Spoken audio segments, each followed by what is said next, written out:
দেখেন, এইভাবে লাফ দিতে কিন্তু বুকে সাহস এবং দক্ষতার অনেক বেশি প্রয়োজন।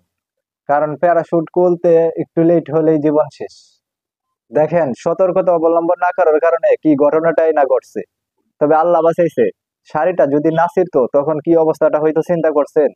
শুধু কি চেহারায় মেকআপ করে নিজেকে সুন্দর করলেই হবে, নাকি নিজেকে একটু সতর্ক রাখতে হবে? তাই সবাই একটু সতর্কভাবে চলাচল করবে। এই লোকের আশা ছিল ট্রেন চালাবে।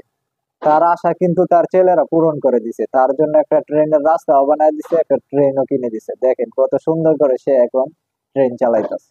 দেখেন লোকটার সাহস আর প্রতিভাটা দেখে সে কিভাবে একটা প্যারাশুট থেকে আরেকটা প্যারাশুটে দড়ির উপর দিয়া কোনো কিছুতে না ধরেই নির্ভয়ে হেঁটে হেঁটে চলে আসতেছে। এটা দেখেই কিন্তু অনেকেরই ভয় লাগার কথা। আর সে অবশেষে কিন্তু জয়ী হয়েছে, পুরা ভিডিওটা দেখলেই বুঝতে পারবে।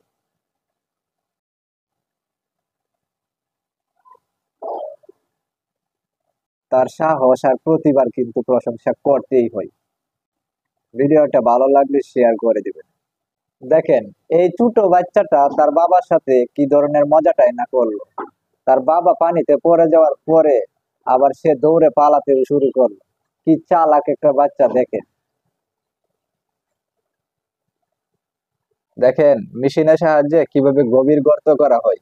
আধুনিক প্রযুক্তি আবিষ্কারের ফলে কিন্তু মানুষের কাজ অনেক সহজ হয়ে গেছে। ভিডিওটি যদি আপনার কাছে ভালো লাগে তাহলে ভিডিওতে লাইক করে ভিডিওটা শেয়ার করে দিবেন।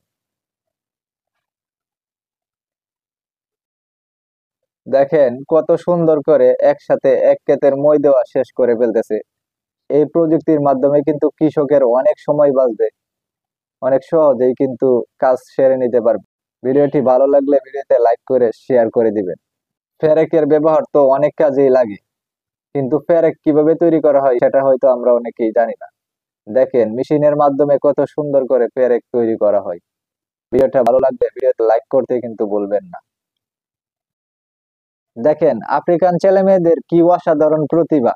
তারা গাছের ডালের উপর ভর করে কিভাবে হাঁটতে পারে এবং দাঁড়িয়ে থাকতে পারে। দেখেন মেশিনের সাহায্যে কিভাবে বক্স কাগজে মোড়ানো হয়।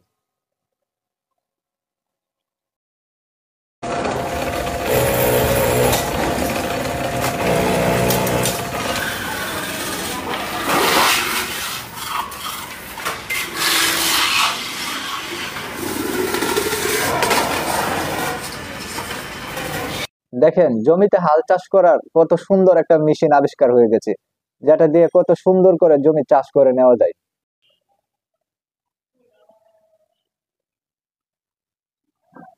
দেখেন মেশিনের সাহায্যে কিভাবে বক্সে স্টিকার লাগানো হয়।